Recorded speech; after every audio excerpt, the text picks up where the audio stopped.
Those who grew up in the UK during the 90s and early 2000s know that children's television was in a golden age. Weekday afternoons and weekend mornings were packed with iconic shows that left a lasting impression, including classics like Zap, Funhouse, Jungle Run, Dexter's Lab, Johnny Bravo, Doug, Recess, Pokemon, the list goes on, but these were a few of my favorites. There was a real sense of variety and personality in the programming, and for many kids, tuning in after school or on weekend mornings wasn't just routine, it was an event, and these shows helped shape a generation. During this time, there were a number of children's art shows that entertained and inspired generations of young viewers, but few had quite the same cultural impact as Art Attack. Debuting in 1990, Art Attack ran for 17 years in its original run and was hosted by the endlessly enthusiastic Neil Buchanan, and has since become a nostalgic favorite for anyone who grew up in the 90s or early 2000s. The show was rebooted for a few series in the 2010s and even got a number of international versions over the years, but for many of us it's the original run with Neil's bold projects, infectious enthusiasm, and of course the iconic head that sticks in our minds. There were other shows that tried to blend art and entertainment, Smart for example, which had a loyal fan base of its own, but Art Attack stood above the rest and was one of my absolute favorite shows to watch as a kid. And let's not forget about those incredible big Art Attacks, where Neil would create massive artworks using a wide variety of different objects. As a kid watching that, it felt like magic. In this video, we're taking a trip down memory lane to revisit Art Attack, its origins, its format, the man behind it all, the history of the show, and some of the standout moments that made it a must-watch and an essential part of British children's television history. Before we get started, don't forget to show your support for the channel by hitting that subscribe button and giving the video a thumbs up. Your support is greatly appreciated.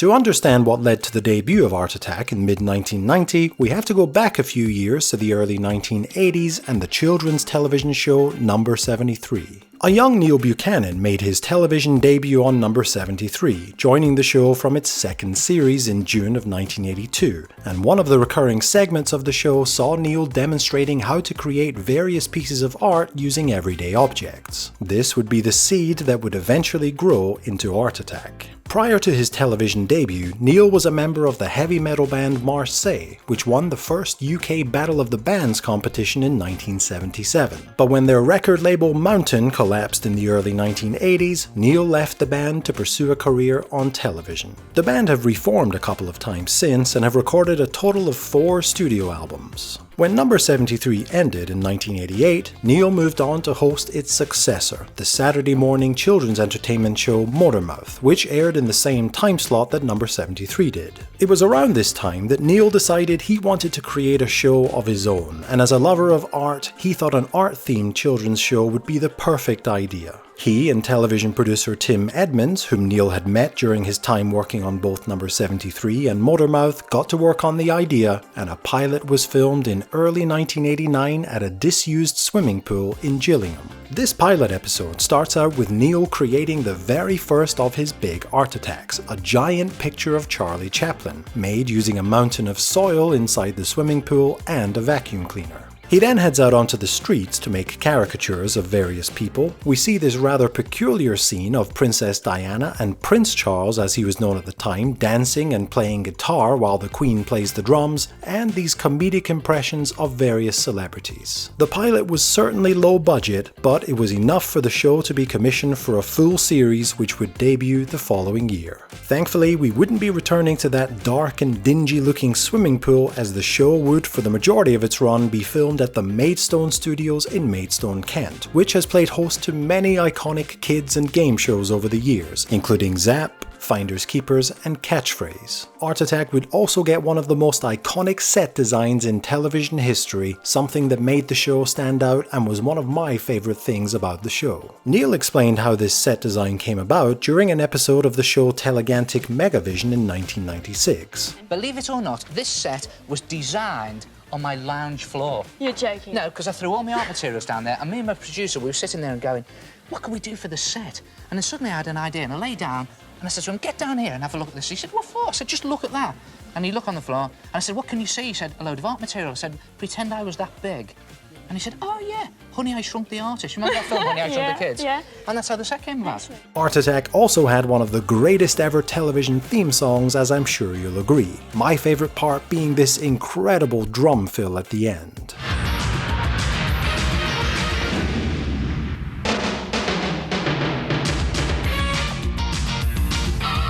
This theme song was composed by Mr. Miller and Mr. Porter, who have penned theme songs and scores for various kids' TV shows, dramas, and documentaries, and they were inspired by Buchanan's suggestion of creating something reminiscent of the Kenny Loggins song Danger Zone, which featured in the 1986 film Top Gun. While the theme song went through a few different variations over the years, it always remained the same iconic and memorable melody that greeted us at the start of every episode.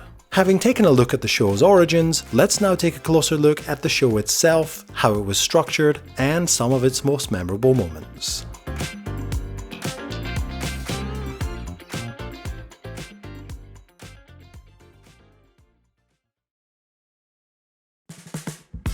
The opening titles of the show had a few different variations over the years. From series 1 to 7, we would get the pencil and paper alert that opened every episode, and then slowly zoom into the color red on the paint palette as various arts and crafts materials flew around the screen. Then, from series 8, the credits would be given a much needed overhaul with what I think is the best opening credits the show ever had. From series 12, we would get a new version of this same intro, accompanied by a remixed version of the opening theme, and finally from series 17 until the end of the final 19th series, we would once again get some new opening titles and another remix of the theme song. Art Attack's runtime alternated between 15 minutes and 20 minutes over the years, but always followed the same general structure. After the opening titles, we would be greeted by Neil in the studio, who would get right into the first creation, which was invariably linked to the show's main concept, creating art out of everyday objects. I distinctly remember creating quite a few of these when I was a kid, and the ones that stick in my mind the most were the fantasy castle made out of toilet rolls and polystyrene cups, this dinosaur-shaped piggy bank which I genuinely made and saved my pocket money in when I was a kid, and perhaps my favourite Art Attack, the garbage gobbler from series 9. I always remember this being one of the most fun to make. These opening segments were a huge part of why I and so many others absolutely loved Art Attack. Neil Buchanan was just a brilliant presenter. He had this natural ability to explain things clearly and enthusiastically, breaking down each step in a way that made you feel like you could do it too, no matter how complex it looked at first. There was something incredibly engaging about the way he could go from a blank sheet of paper or a pile of random stuff to something genuinely cool and creative, and as a kid it was fascinating to watch these ideas come to life. It made art feel exciting, approachable, fun, like it wasn't about being perfect, but about having a go and enjoying the process.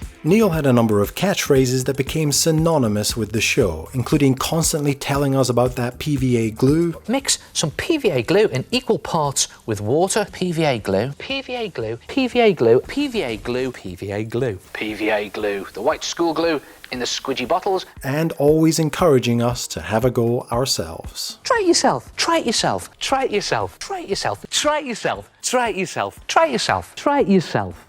A money letterbox. After this first creation, we would then meet the head, the puppet stone bust who would recap the steps needed to create Neil's Art Attack, tell a few jokes or puns, and usually hilariously reveal his own attempt at the Art Attack, which was invariably always messed up. And just one last piece of advice, make sure you dry it flat. In the first two series, the head was actually a real person, played in Series 1 by Jim Sweeney and in Series 2 by Andrew O'Connor. But from Series 3 onwards, we got the familiar puppet head, who was operated and voiced first by Francis Wright and then by producer and Art Attack co-creator Tim Edmonds. After this was one of the best parts of the show, the Big Art Attack, where Neil would create a giant image using a wide variety of objects, including salt, money, clothes, food, boxes, cars, rope, you name it, Neil has probably made a Big Art Attack with it. There were so many iconic Big Art Attacks that were created throughout the years, including this majestic winged horse made out of salt, Neil making a giant version of himself out of various objects, and this incredible picture of the Queen made entirely out of money, £250,000 no less. Perhaps the most famous of these though was when Neil and the Art Attack team went to New York for Christmas, where he was able to do the biggest art attack he's ever done by creating a giant picture of Santa on his sleigh using the lights from the city skyline. It's gonna work. Come on, Joe! Yeah!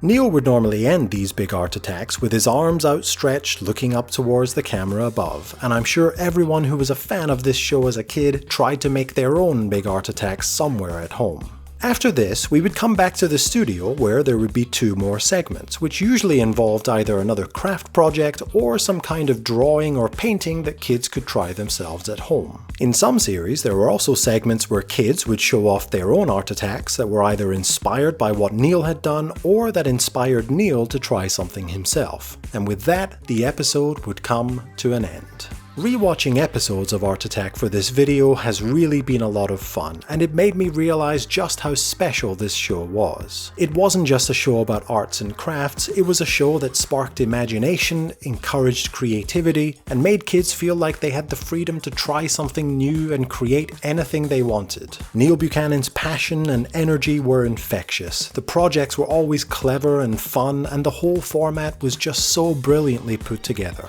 Whether you were trying to recreate something with loo rolls and cereal boxes, laughing at the head's latest disaster, or staring in awe at the big art attacks, the show made art feel exciting and accessible. So it's no wonder it holds such a cherished place in so many people's childhood memories. For me, it was one of the best shows on TV growing up and will always be one of my favorites. The show ran for an incredible 19 series in its original run from 1990 to 2007, and during that time a number of international versions of the show were also produced, including in Spain, France, Germany, Italy, Portugal, and Japan. These were filmed in the same studio as the UK version and retained Neil's big art attacks, had a dubbed version of the head, and sometimes had the footage of Neil's hands actually creating the art attacks, which would be voiced over by the local host. Suffice to say, Art Attack was a huge international success. Unfortunately, at the end of its 19th series, ITV announced the show's cancellation. But the show didn't just disappear from our screens. Over the following years, the show was regularly repeated on CITV, remaining popular enough for the show to eventually be rebooted by Disney in 2011 for a series of international versions that were interestingly all filmed in Argentina. There were 4 UK series produced over the next 4 years, with the first series presented by Jassa Aluwalia before being replaced by Lloyd Warby for the other 3. Its final episode was broadcast on June 12, 2015, and that was, at least at the time of writing, the end of the UK version of Art Attack.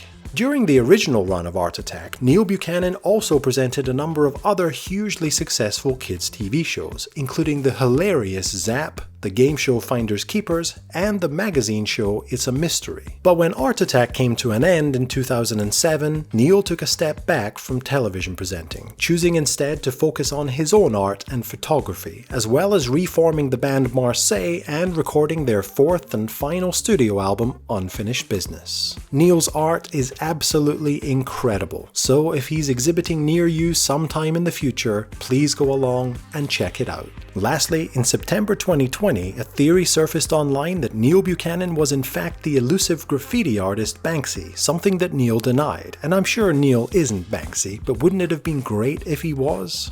In more recent news, there have been stories online that Art Attack will be rebooted soon with new host Romesh Ranganathan. I haven't found any information on when this reboot is expected to debut, and it's great the show's making a comeback, but for me, Romesh just isn't the right choice of host. We'd all love to see Neil back on the show, after all he was what made the show so successful and entertaining, but who do you think would be the best choice of host for a new Art Attack? Let me know in the comments below. In conclusion, Art Attack was and still is one of my all-time favorite TV shows. It wasn't just fun to watch, it genuinely inspired creativity and imagination in a whole generation of kids, and I think that's why it holds such a special place in so many people's hearts even today. Whether you were trying out your own little mini masterpiece at the kitchen table, or just in awe of Neil's latest big art attack, the show made art exciting, accessible, and cool. It had heart, humor, originality, and a presenter who truly loved what he was doing, and that made all the difference. It's no wonder the show became a cultural institution, beloved by millions not just in the UK, but around the world. Wouldn't it be amazing if Art Attack came back for a special one-off run, even just for a short while, with Neil Buchanan returning as host? One more big Art Attack for old time's sake? Now that would be a masterpiece. Many thanks for watching. What a joy it's been to go back and rewatch some old episodes of Art Attack in research for this video. Coming back to old shows like this really gives you a nostalgia buzz, and this was one of my all-time favorites, so I hope you've enjoyed this look back at the origins and history of the show. Did you ever create any of the art attacks from the show? What were your favorite creations of Neil's? I'd love to hear your thoughts and memories in the comments below. You can show your support for the channel by hitting that subscribe button and giving the video a thumbs up, and I'll see you all in the next video.